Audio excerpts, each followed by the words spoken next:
What is going on, OWS fam, DFS fam, YouTube fam, podcast fam? Welcome to the Week 8 DFS Lab edition number 1, where Keegan, KTM 128, and I will be going through a Draftkings build and talking through some of our early thoughts on the Week 8 slate. For those of you who are new to this video or new to this podcast or new to OWS, want to remind you that the NFL Edge, which is the game-by-game breakdown, is also available on the One Week Season podcast feed. You can find that Friday mornings. Play it at 2x speed. You'll catch full breakdown, top-to-bottom breakdown of all of the games on the main slate in about 45 to 50 minutes. I was thinking about that this morning and wanted to shout that out for any of you who have been missing out on that. But with that, let's dive into this week's DFS Lab. 1 week season.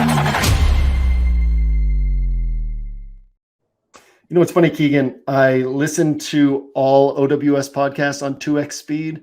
So playing that song right there and hearing it like at normal speed, I felt like I was in slow motion because I always just hear it. I hear it at 2x speed on the podcast. But yeah, we're here. We're in slow motion.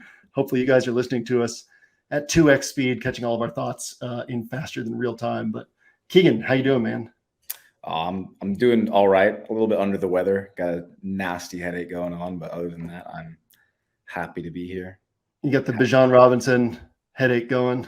Yeah, I got the Bijan Robinson headache.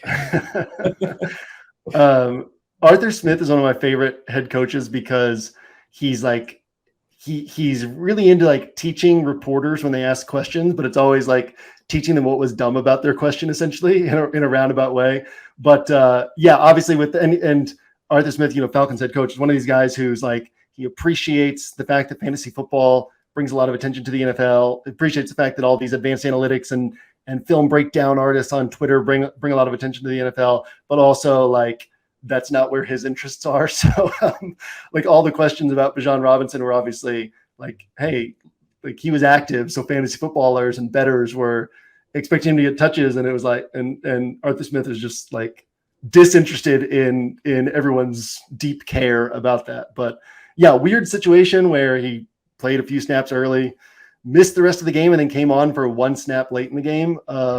Typically wouldn't expect that, but Arthur Smith basically said you get a different look from the defense when Bijan's on the field, and for that particular play, they needed Bijan on the field for the look they would get from the defense, put him out there for that one play at the end of the game, and that was it. So yeah, should draw a lot of attention off of him this week. Unfortunately, really tough matchup against Tennessee. But yeah, that's kind of some early, deeper thoughts on players. Any thoughts on this week's slate? You had a chance to look through it yet? Yeah. So I think this week is like a juicy week. There's like a lot of good spots to look at, and that kind of scares me just because there's so many spots to go to that you have a higher chance of getting it wrong. Yeah. In some weeks, there's a clearer path to where to go. Yeah, that's a good way to put it. In a week where lots of things look good, or in a week where lots of things look bad, in a week where there's not clear separation, you have a greater chance of just messing up, right? Because you're like, well, this is a good play, and you're on it, and it's not the good play that hits. On a week like this, I was kind of feeling that way until last night. So for any of you who are newer to the show, Keegan is, we say, a somewhat casual DFS player who's like putting in the time. Been playing for a couple of years, learning the ropes, getting better and better.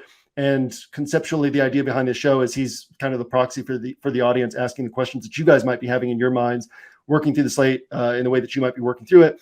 I've been playing DFS for 10 years, ran premium content at Roto-Grinders for a while, been running OWS for 6 years now. This is our 6th year.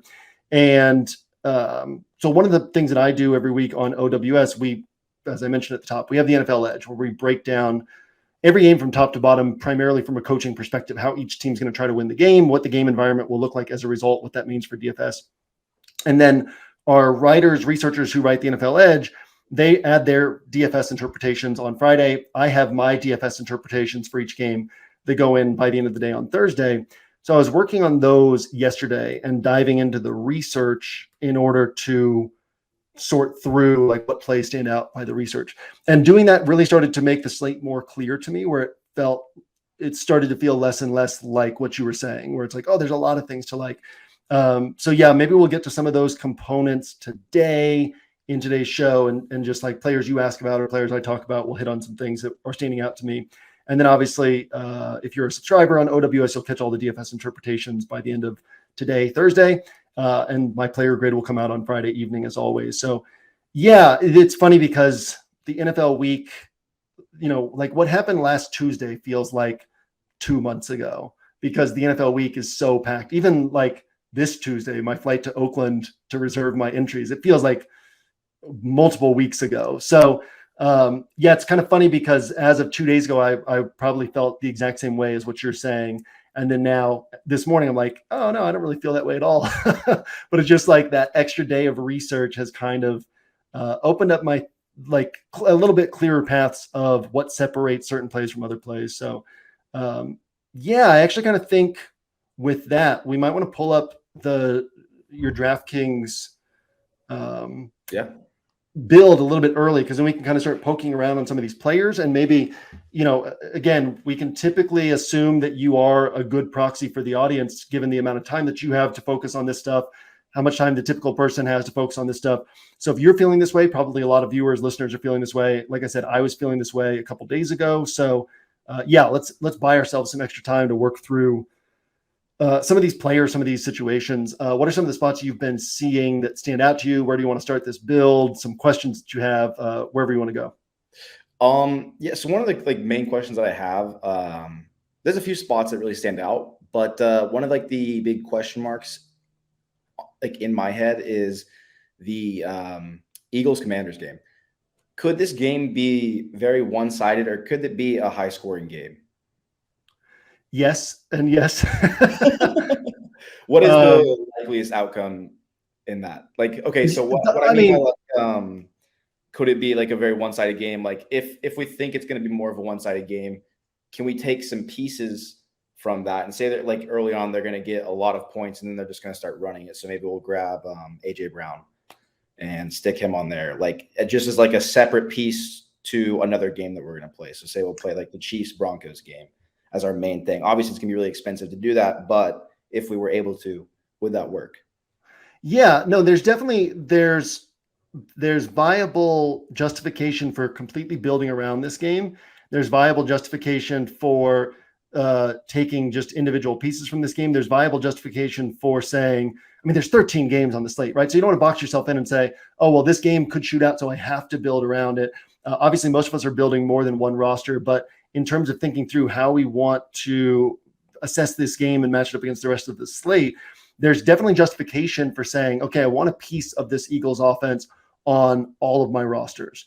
Now, it becomes a little bit interesting when you look at the price tags, right? Where AJ Brown, in my Winner Circle podcast this week, which is kind of our training podcast, midweek training podcast that we do every week, I was talking about biases that we have toward players or teams, and going through a lot of different situations of where we need to be adjusting our biases. So last year, Philadelphia was so difficult to pass on that week in and week out, they were up by 20 points at halftime or 20 points partway through the third quarter. And so everyone perceived them to be this run heavy team, and they really weren't. They would always be pass heavy at the start of the game, but then they would just take the foot off the gas. So because of that, AJ Brown was perceived as this guy who was really volatile. Sometimes he'd see the target, sometimes he wouldn't. And that was more a function of Philadelphia being so far ahead so frequently that AJ Brown just wasn't needed deeper into those games.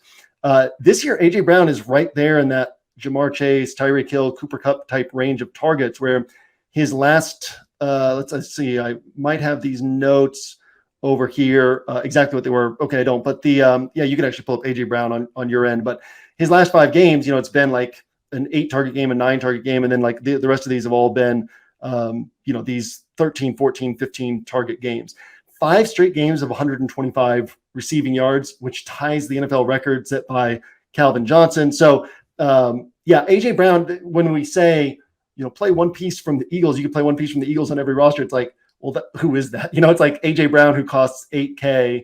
It's DeAndre Swift, who's still really underpriced. He actually has, what was it? I think it's 14 carries inside the 10-yard line, 12 carries inside the 10-yard line. So compare this to other guys priced up way above him. DeAndre Swift, 12 carries inside the 10-yard line. Travis Etienne, 6 carries inside the 10-yard line. Saquon Barkley, 4 carries inside the 10-yard line. So the touchdowns haven't been there yet for Swift, but there's going to be that game where he has 2 or 3 touchdowns. And in terms of his usage, his pre-touchdown production, he's really underpriced. So, you could kind of go that either or DeAndre Swift, AJ Brown, some Dallas Goedert, and spread that out a bunch across a bunch of your rosters. You can even play Swift and AJ Brown together. As for the game, so Washington, I was doing my research on this game this morning. Washington 27th in pass defense DVOA.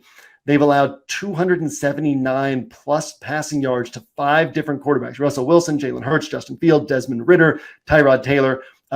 Outside of Hurts, that's not like a who's who of great passing quarterbacks: Russ and Fields and Ridder and Tyrod. They've allowed Mims, Diggs, AJ Brown, DJ Moore, and Drake London to all top 100 yards. AJ Brown and DJ Moore went for 175 plus. So that's basically the Philly side is really attractive. On the flip side, the Washington Commanders 3rd in the NFL in pass rate over expectation. So they pass the ball a lot, and they pass the ball even more than they would be expected to based on their situations. Philadelphia, the number 1 run defense by DVOA, faced the highest opponent pass play rate, 70% pass play rate, which, to put that into context, usually the team that leads the NFL in pass play rate is going to be like 66, 67%. So the average week against Philadelphia would lead the NFL in pass attempts throughout the season. In other words, take all the quarterbacks that play Philadelphia throughout the season, add them all up, and they're going to have more pass attempts than whatever quarterback has the most pass attempts in the NFL at the end of the year. So tilts opponents heavily toward the air. And Sam Howell has kind of had this massive up and down type of season. Took 5 sacks in the first half last week against the Giants, a Giants team that had only 5 sacks on the entire season coming into the game. Part of that's a function of the offensive line. Pro Football Focus grades the offensive line well, but sort of most advanced metrics and film watchers are like, well, the offensive line as a whole, maybe the individual pieces grade well, but the offensive line as a whole is not doing well. But then Sam Howell also holds on to the ball too long. So this could go either way. It could be a sack kills a drive, right? So you get about 10 drives in a game, you take 5 sacks, that's 5 opportunities for the drive to just get completely killed. So it could be a situation where the Eagles just stomp Washington, or it could be a situation where Washington is able to keep pace, throwing the ball to these good weapons they have. It becomes an interesting game. Washington has played Philadelphia really close last year and this year. So I think it's an interesting game all the way around. And I think that Hurts, AJ Brown, DeAndre Swift, Howell, McLaurin, Curtis Samuel, Dallas Goedert, all those guys are very interesting this week. Awesome. Yeah, thanks for that insight on that game. Now that we did a little bit of digging into that game, I kind of want to pivot over to the Panthers-Texans game and just talk about that a little bit and just see price-wise. I really like a lot of the price points on these guys, compared to a lot of the other games where you're paying up for a lot of these elite wide receivers and elite quarterbacks. Whereas, Thielen is getting the same amount of points as these guys. Yeah.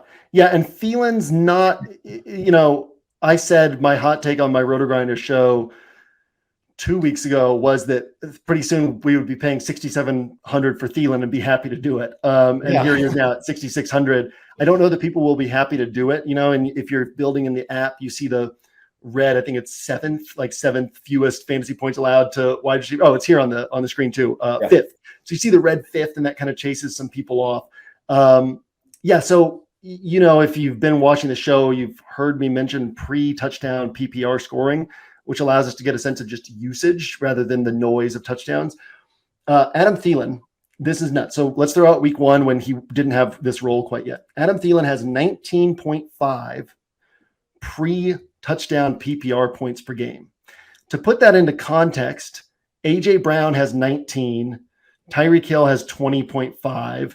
Christian McCaffrey, I haven't calculated since this last game, but he came into this last week with 17.5. So Adam Thielen is producing, and then you got these other high-priced guys like Saquon Barkley's at 13.3, CeeDee Lamb's at 13.9. The only competition for Adam Thielen for what he's been doing is Christian McCaffrey, Tyreek Hill, AJ Brown, Jamar Chase, Cooper Kupp. So the fact that he's still priced where he's priced is really attractive.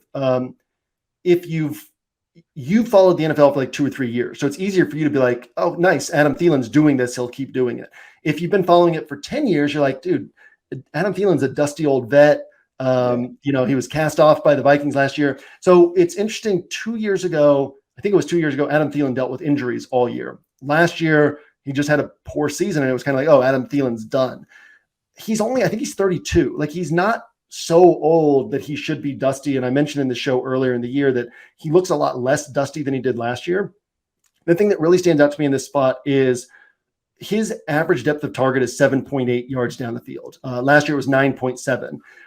7.8 yards down the field. The defense is like, Adam Thielen is essentially, the Panthers can't run the ball, and he's essentially their run game. And yes, the defense doesn't want him to just keep piling up easy catches. But if you're Houston, what's more important to you? Like, forcing them to continue to work underneath. A lot of times this chess match that coaches will have, it's like, well, if you have to march the whole field, you're going to make a mistake at some point. You're going to take a sack, have a penalty, and not be able to convert that next first down and have to punt it or have to kick the field goal. So Houston's not necessarily going to be, this is the way I'm seeing it at least, they're not necessarily going to be super aggressive, like crashing down on Adam Thielen and saying, let's take away these passes to Thielen. So I see this continuing this week and being the type of situation where it's like, why would they not continue to give him 10 to 14 targets? And why would Houston be like, let's sell out and stop these short passes? Because they're still going to be able to stop them from scoring points. So yeah, I mean, I really like Thielen this week. And it's kind of one of those where it's like, if I'm wrong this week, that's okay, because then his price will go down a little bit. People will come off him, and then I'll be right on him next week. Like, this role isn't going to change for him. And yeah, I mean, what he's doing is just absurd for a veteran type fill-in player. He's having like a 2021 Cooper Kupp type year, except like 6 years older than Kupp was that year on a bad team with like short area work. So yeah, no, I think that Thielen's a sharp call, and like sharper than when you just look at it, you're like, there's no way this can keep up. But when you think through it, it's like, well, why wouldn't it, right? Why would Houston say, we've got to do everything we can to take away these 7-yard passes to Adam Thielen? I just don't think that's going to happen. Awesome. Are there any other things you want to talk about, like with this game, or do you want to move on? I have one more game I want to talk about before we start building a lineup. Yeah, I like Stroud. Interestingly, Stroud's last 4 games, 30 pass attempts, 30 pass attempts, 35 pass attempts, 27 pass attempts. Facing a Carolina team that faces the lowest opponent pass play rate in the NFL. Carolina is so easy to run against, and it's typically trailing games that teams run against them. So I have a hard time seeing Stroud going north of like that 30 pass attempt range. Could get up to 32, 33 if they just dominate, have the ball a ton. So yeah, that kind of puts Nico in this fringe, like 4 to 6 target range based on what he's seen in usage in those types of games. So Nico Collins is so interesting because he's really underpriced for the ceiling he's shown. But then it's also like, well, is the usage going to be there? So nothing prohibitive in the matchup. Jeremy Chin still out for the Panthers. I think Von Bell is back. These are their safeties, but they're missing I think their next man up at safety. They're missing 2 safeties still, I believe. So still like a soft matchup through the air. Nothing that really prevents the Texans from doing well through the air so much as, well, the Texans will run the ball. That's actually an interesting spot to me, because last week was the first week that Devin Singletary stepped into like a higher snap share over Dameon Pierce. But then you wonder, was that more game plan specific, or is there more of a changing of the guards? So Dameon Pierce has had a really rough start to the season. I mean, he set up so well in this spot because Carolina just gets smashed for yards. They get smashed for touchdowns. They cannot stop the run. And it's not going against CJ Stroud and the Texans. It's not as if they're going to say, hey, let's just sell out to stop the run and force them to beat us through the air. That would be idiotic. So, yeah, the Dameon Pierce situation is very interesting to me this week. And I don't mind question marks, because you would imagine that more people will leave that spot alone because they just won't know what to do with it. And if you guess right, then you're in great shape. So, yeah, I have an eye on Dameon Pierce this week in this game as well. Yeah, I do as well. Obviously, I'm not like going to be super heavy on it just because of how he has been this season, how his role has been. But I like CJ Stroud. I think you talk about biases, like creating biases earlier, and from game one, I just watching CJ Stroud play, I think I've created like more of a positive bias for him, which could end up like hurting me, but I do like this matchup as well. So yeah, I don't think it'll hurt you. I mean, nobody can sack him. Nobody can, and it's not just Stroud. It's the Bobby Slowick came over from the 49ers, offensive coordinator of the Texans, and who else came from the 49ers? Well, Kyle Shanahan runs the 49ers. Mike McDaniel came from the 49ers over to the Dolphins. Like just these guys who have the Shanahan offensive concepts, but then have also worked with Shanahan, whether because, Shanahan works with guys whose minds work similar to his or because they picked up stuff from him or whatever it is.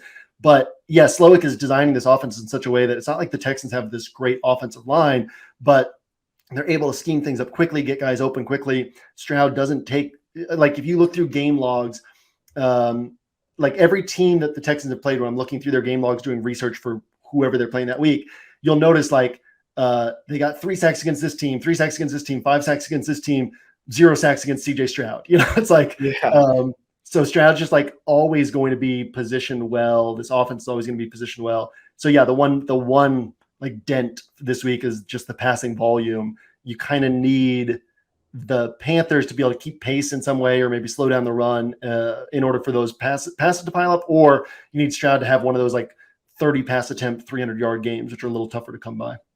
And see, like this, so another thought I have, this is like what I mean by this is the type of week where you have a lot of things that can go wrong, because this is like it's a nice game, like on paper, but is this the game that's going to bring you to the top, get you first place? Like, is this a game that's going to score higher than Eagles, Washington, Chiefs, Broncos, like is this those games?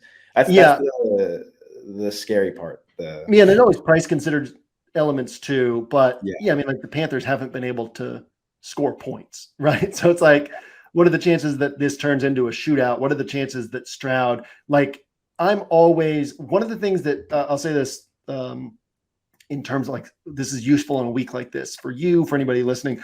One of the things that helps me to narrow down my list on a week where everything seems clumped up is who can get me 30 points.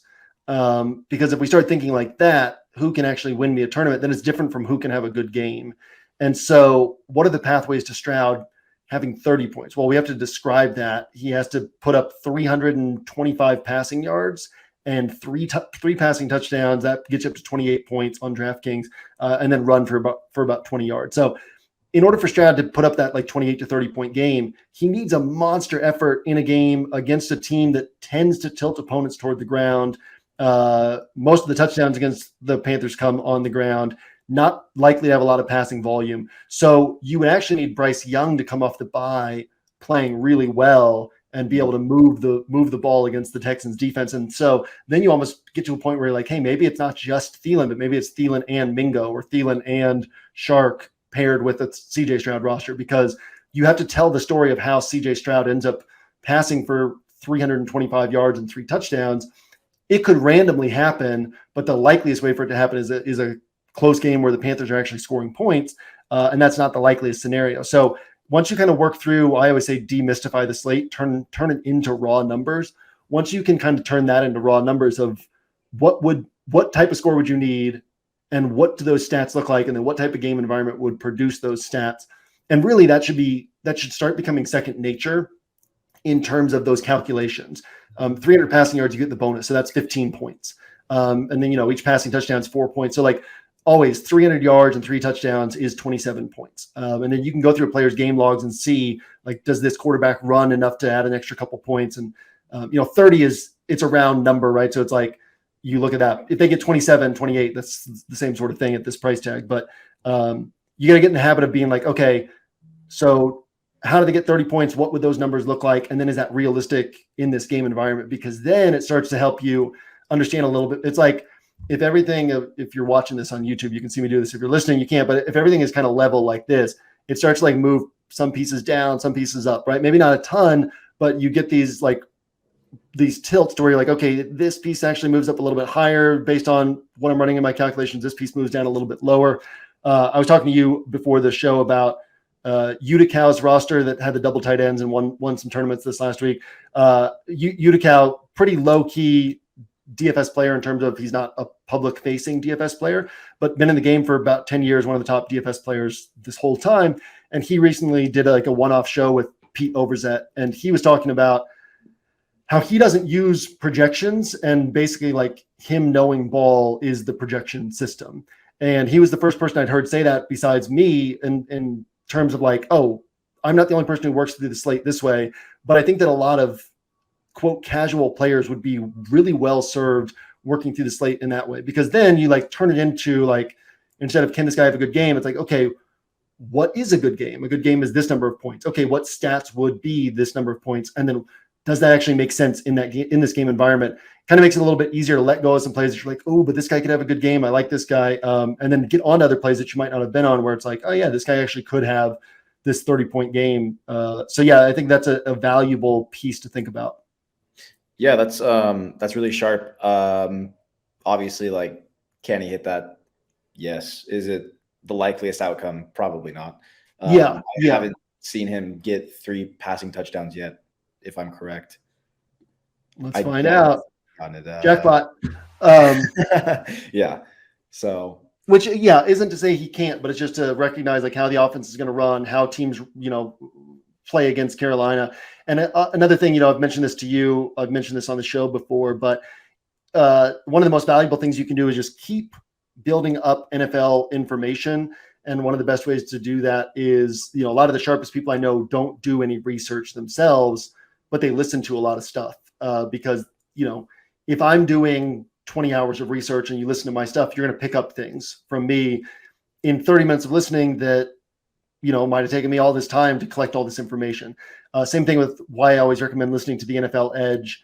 Throw it on Friday mornings, 2x speed. And in 45 minutes, you've captured, I would imagine each NFL Edge game is minimum an hour, sometimes an hour and a half of research. A lot of times Mike watches all the games that he's writing up as well, like previous games from these teams. So like the number of research hours that you get in 45 minutes of listening to those, it's so powerful. And then all of that starts to become information that's in your head. Like you're like, oh, you can look at a match and be like, oh yeah, Carolina's really bad against the run and teams run a lot against them. You don't have to go look up those numbers because you just know that from consuming this information, and all kind of gets stored in your head over time.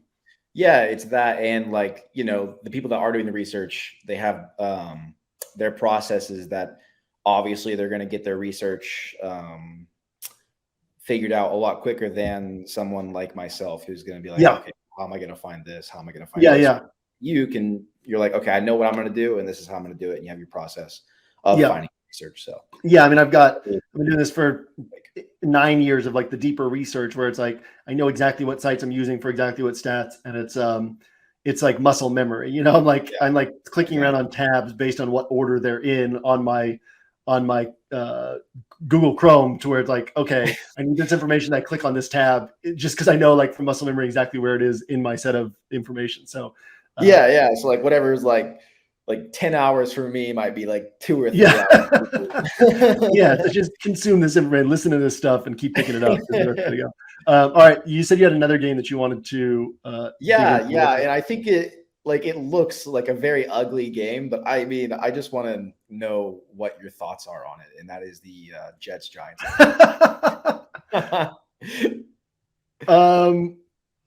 Anything? So that's interesting. Breece Hall. That's really it for me. That's about it. Breece Hall. Yeah. So Zach Wilson just killed your confidence there completely. No. What are they? I think Zach Wilson, and I've been saying this since before the Kansas City game. Like, I think Zach Wilson looks like a really solid NFL quarterback, but being a solid NFL quarterback doesn't necessarily translate to stats for us. Yeah. I don't think this is in my notes it was in my notes for my Inner Circle pods. Let me see if I can find it. Okay, here it is. So Garrett Wilson has played 15 games with Zach Wilson. Okay, so that's almost a full season. His best game with Zach Wilson is 20.5 DraftKings points, and his second best game is 17.9. So imagine flipping through the game logs of somebody's full season, and you see that like they've never cracked 21 points and they've topped 18 points only once. Would you be like, I got to get this guy at 6,300 and like relative. Like he always grabs like 10% to 12% ownership, and that's because he's so good, right? He's played 8 games without Zach Wilson. He's put up 26 plus DraftKings points in 3 of those 8 games. But even if he somehow gets to like 22, 24, 26 points with Zach Wilson, that helps everybody who rostered him, but it doesn't kill you for not having had him. So players like that, if it's like most of the time they're going to hurt you, and every once in a while they're going to like reward you, but not to a point where it's like, oh God, I had to have this guy, right? Like Garrett Wilson's probably not putting up 35 points to where you're just like, well, there goes my weekend. I didn't have him. So I generally just avoid guys like that. I let everybody else kind of take their 15 points. Jets defense is so good. Like I don't want the Giants passing attack. The Jets have made they've faced so many good quarterbacks this year. None of them have had a big fantasy game against them. The Jets have given up 1 receiving touchdown to wide receivers, 1 or 2 receiving touchdowns to running backs, 5 to tight ends. But all of those tight end touchdowns have been like scrub tight ends to where you're down close to the goal line and you're taking away all the main weapons and this guy's getting open. So it's like Waller is the primary weapon on the Giants. So what are the chances that the Jets down close to the goal line are going to be like, oh, we lost track of Waller? So I have a hard time seeing how a tournament winning score comes out of this. And actually, like the no ball people, like you listen to podcasts, people who watch film and maybe former NFL players, people who know the NFL really well, they're all talking about how good the Giants defense is. Based on like advanced analytics, DVOA, and some other numbers, like the Giants defense is bad. So there's kind of a push and pull there of, Dexter Lawrence and Kevon Thibodeau on the defensive line. Like those are really good run stopping pieces, and they've done good against the run so far. And then you look at DVOA and it's like, oh, the Giants are really bad against the run. So that could still show up, right? And they've given up some long runs. They've given up some bigger games to running back. So yeah, Breece Hall, I think, is very interesting. And that's really, that's as far as it goes for me. Saquon should be able to do well in this spot. That's the weakness of the Jets defense, but well enough to post a tournament winning score at his price tag. That would be hard for him to do. So that's okay. Kind of where I'm at. The Giants 28th in adjusted line yards on defense. They've given up the second most rushing yards to running back. So Breece Hall is definitely interesting. And that's really as far as I go on this one. Okay, sweet. Yeah. I think I'm just wanting it to be good. Like, have you ever seen a game and you're just like, you want it? Again, I guess I'm very biased in like a lot of my opinions, but that's about it. I want to see this game be decent, and obviously it's a really trash game. But and you could always build like a cohesive like a fun little thing, like story around it, and have a roster where you're like, what if this game does go off, and what would that mean? But you don't, then you like isolate. The way I look at that is it's like a disease, right? You want to like sequester it. You want to isolate it onto one roster. You don't want to be like, let this disease spread across all of my rosters. So you've got like your one Jets Giants. Let's say you're building 25 rosters, right? You're like, here's my Jets Giants roster. And then like it's sequestered here. And then here's the rest of my pieces sort of across my builds. Yeah. So just one outlier and then like just forget about that game. I thought you were going to say like Kansas City and Denver or something like that. You came with the Jets. No, I actually want to talk about that game tomorrow. Definitely a tomorrow topic. All right, so we'll save that one. We'll save the good stuff. All right, so roster build. With all that, I think we should try and build around this game. Sorry for anybody who's like listening, the Texans Panthers game, and then maybe try and add in AJ Brown or Swift. I like that. It fits with what we've talked about. Keegan, do you remember our road trip up here when we listened to a little bit of Mitch Hedberg, comedian? I remember our road trip. I don't remember like who we listened to. He's got a joke where he's like, Mitch Hedberg, legendary comedian, died way too young. But he has a joke where he's like, I'm going to do a bunch of jokes where it requires the actual seeing me for the people to get the joke. And he's like, it's like recording a CD. He's like, then the CD will piss people off. And then he like does a bunch of jokes. That I do remember that. If you're watching.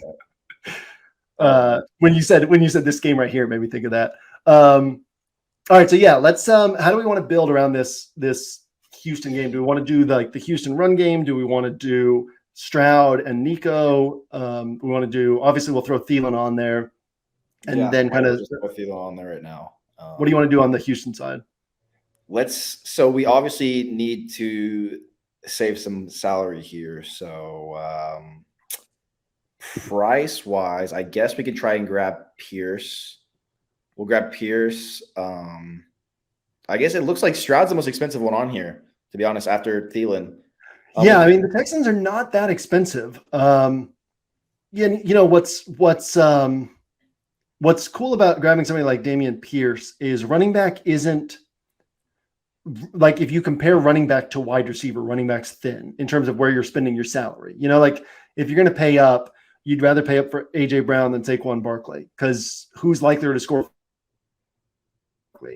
AJ Brown. Raheem Mostert is actually the most interesting pay. Well, obviously Christian McCaffrey, but Raheem Mostert's the most interesting pay up option below 9K.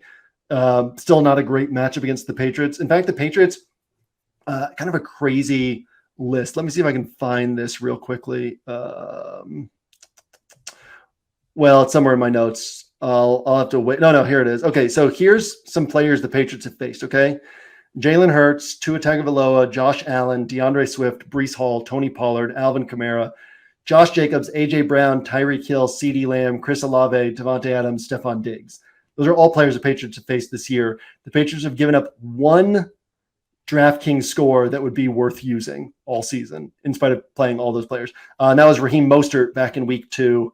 Not to say that means he'll hit again, but just to say, like, you know, the Patriots can give up longer runs, and Mostert has that speed that he can score from anywhere on the field. You're probably not getting a tournament-winning score against the Patriots, but if you do, like, Mostert would be the way to go. But yeah, like, again, we're having to really justify the Mostert play. Derrick Henry against his great run defense of Atlanta. Tony Pollard, who actually is going to have a game where he has multiple touchdowns. He's near the top of the league and carries inside the 10-yard line. But yeah, they went kind of down in this like Pollard and Kamara range. So it's paying down at running back is really nice, because then you just free up salary for the wide receiver position. Okay, sweet. Yeah. Do we want to pay down twice, or do we want to get an expensive running back as well? Obviously, we're kind of getting away with the game scenario, but yeah. Yeah, I've been kind of like letting my wide receiver or my pay up at wide receiver decision dictate what I'm going to do at running back, as in, like, as opposed to just saying like, okay, do I want to pay up for the running back? I want to say like, well, what wide receivers are available, right? And there are wide receivers who are available every week right now in the 5K range who can score you 30 points. So you don't have to pay up at wide receiver, but it kind of comes down to how you handle the slate. Like Nico Collins can score 30 points. Terry McLaurin can score 30 points. I haven't really looked at Hollywood Brown much with Kyler Murray coming back, but technically could score you 30 points. Drake London can get you 25 points. George Pickens can score you 30 points. Jordan Addison can score you 30 points. Calvin Ridley can score you 30 points. Christian Kirk can score you 30 points. T. Higgins can score 30 points. So, like, you don't have to pay up at wide receiver, but then again, there's a lot of strong options if you are paying up at wide receiver. So, yeah, either way works. It'll kind of let you decide if we want to go wide receiver next, or if we want to, at this point, we could even decide what we want to do for like quarterback wide receiver pairing. Yeah, let's do. Would it work if we threw in Stroud, paired him with Nico Collins? Yeah, so we could do that. What you're kind of saying at that point then is you almost want to throw in that extra Panthers piece at that point. Yeah. Because you're saying like, okay, the turning it into raw numbers again, right? Now, if we're putting the full stack in, we don't necessarily need 30 points from Stroud. We can take like a 4x salary multiplier across the board. So Stroud throws for 300 yards, cracks the 300-yard bonus, which, again, we know he's probably only going to throw like 30 to 33 pass attempts. So he has to be hitting big plays, which that would mean Nico Collins hitting. So this pairs really nicely in this game environment, or this bet that we're making. So then we're saying like, okay, Texans score 4 touchdowns, and Dameon Pierce ends up rushing for 80 yards and scoring 2 of them, catches a few passes. He's up at like 25 points. CJ Stroud throws for 300 yards and 2 touchdowns. That puts him up at 23 points. and then Nico Collins having a big game, right? So this actually blends really well together. In order for them to score 4 touchdowns, the Panthers probably have to be pushing it in some way. And so then you can have the like Adam Thielen and throw in Jonathan Mingo, or Adam Thielen and DJ Chark, or you could just say, hey, like Adam Thielen's so central to this offense, we'll just leave it at this for now and only throw in that extra guy if we kind of need the salary savings at the end. Let's do it. Let's do DJ Chark. So now that's kind of, we talked about wanting to get AJ Brown on this roster. So we could throw him on and then just see what this does to our salary. I mean, AJ Brown, one of the top pay up options this week, doesn't mean he's going to hit, but clearly a really sharp way to go up here. Especially you got Tyreek Hill against that Patriots defense that hasn't given up big games to anyone. You got Cooper Kupp against Dallas, which he probably still gets his typical 25 to 30 points, but hard for him to have like one of his 35 to 40 pointers. Jamar Chase is actually a really interesting option against San Francisco because you can pass against San Francisco. Wide receivers see a lot of targets against San Francisco. Jamar Chase should have a shot at the nice game, but AJ Brown clearly like top in terms of matchup, targets, explosiveness, all that. So I like this setup here. Okay, sweet. So now we're obviously going to get the defense to get a sense of our salary. I'm cool with the Titans, but maybe we can go cheaper. Throw them in there, man. Let's do the Titans. Let's do pick on Desmond Ritter a little bit. Yeah. Desmond, old fumble Desmond Ritter. He's got like 6 picks and 5 fumbles on the year, something crazy like that. Titans haven't really been like gotten like, I mean, besides one game, like a decent, I guess 2 games, like decent scores though.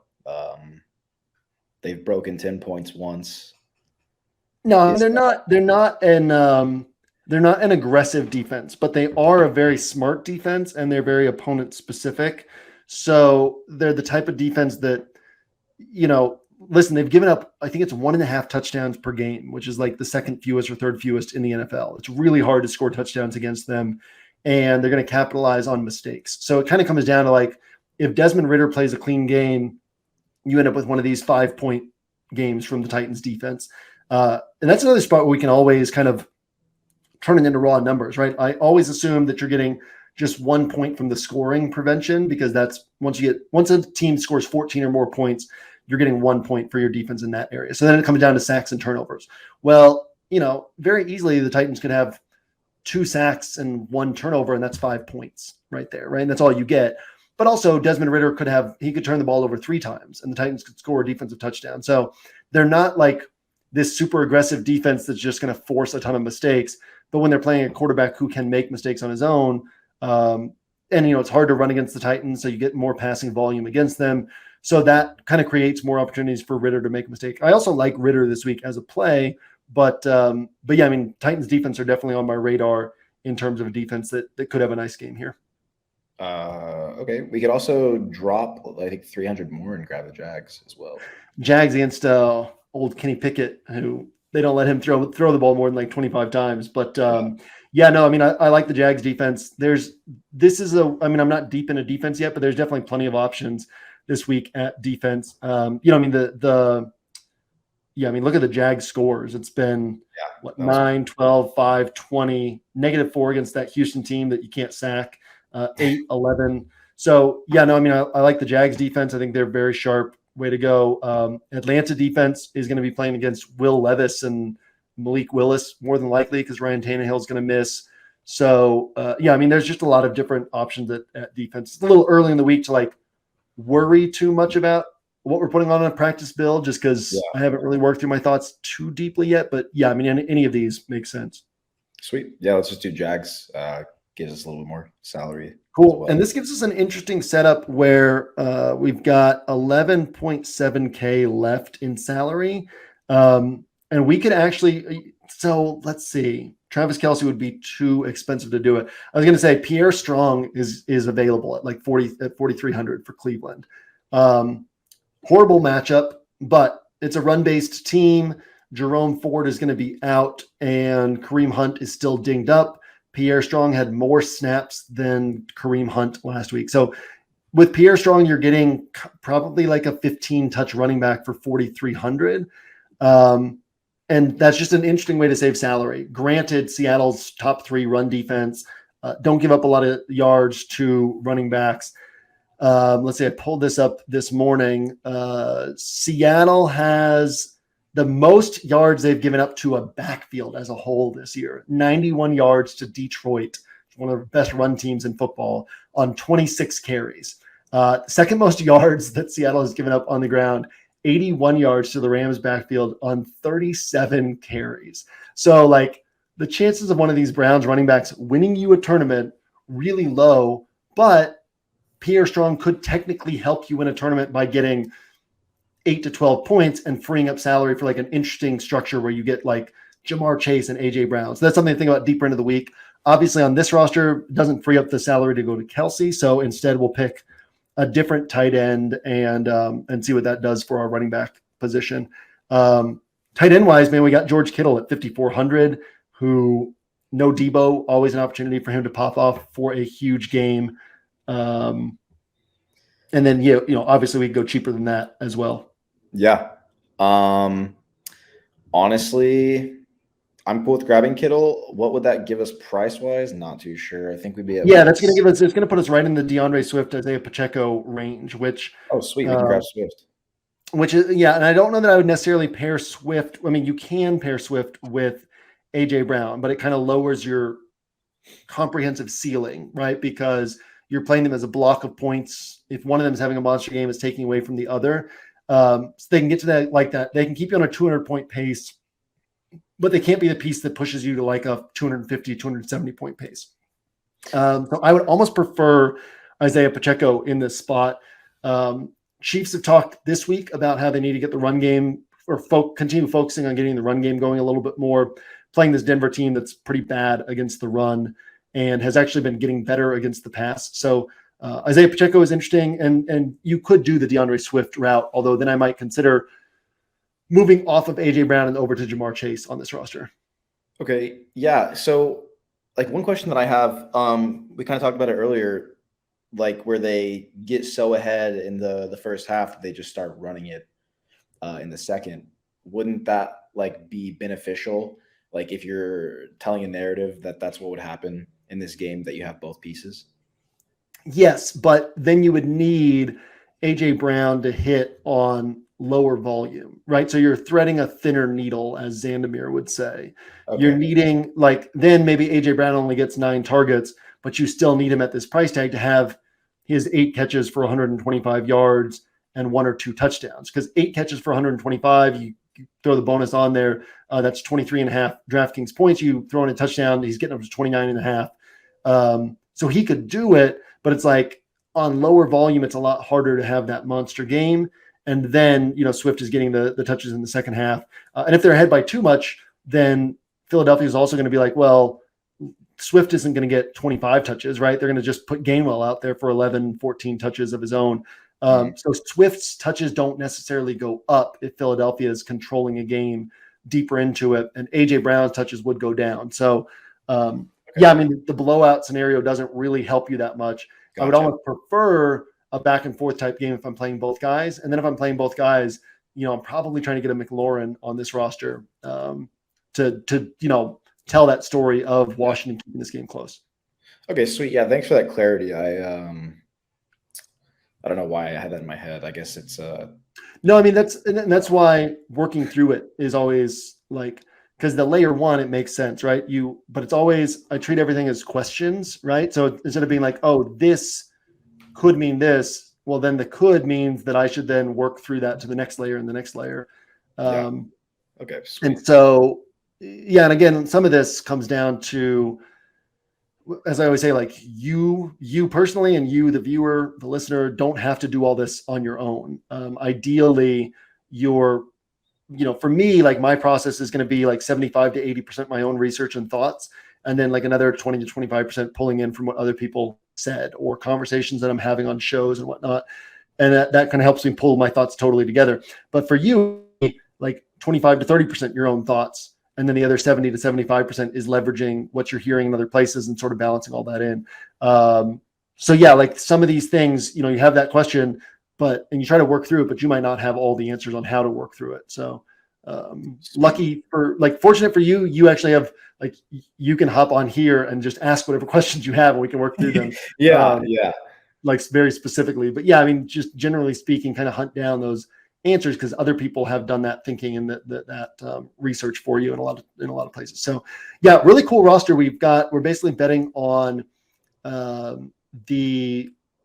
betting on the Texans coming out. The Texans could win 31-17. So we're betting on the Texans coming out of the bye, having a good game, and Dameon Pierce kind of getting the load of the rushing work. We're recognizing that Stroud probably won't have a ton of passing volume, but because we're pairing him with Nico Collins, who can hit for these big plays, that's okay. We can still get our 300-yard bonus. We can still get our 2 touchdowns. So we say, all right, Texans have a big game. Adam Thielen is obviously racking up a ton of receiving opposite that. Adam Thielen becomes even sharper on this Texans build because then if the Texans are scoring a bunch of points, they're going to be less aggressive on defense, give up more of these underneath throws to Adam Thielen. We've got DJ Chark on here saying that, basically we get these extra Panthers points. Panthers are falling behind. They're having to pass the ball more. DJ Chark's getting involved as well. Then we've got just some really sharp plays in terms of George Kittle, super high ceiling, can score 30-plus points. A.J. Brown, super high ceiling, can score 30-plus points.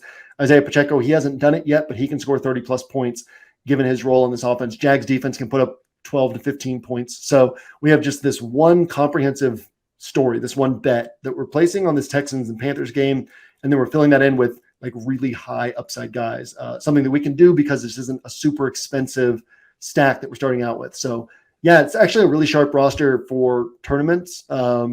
It's one of those barbell type rosters. Like you're not necessarily finishing in the money as frequently as you would with other types of rosters because you have so much concentrated on one game, right? But you're going to finish in first place more often than you would with other types of rosters because if you get that one bet right, like if you get the Texans Panthers bet right, now you're just like, well, I just have high percentage bets, 3 high percentage bets around that in Kittle, AJ Brown, and Isiah Pacheco. Like that's pretty easy to win a tournament if you get that one bet right. So really like the setup. Any final thoughts from you?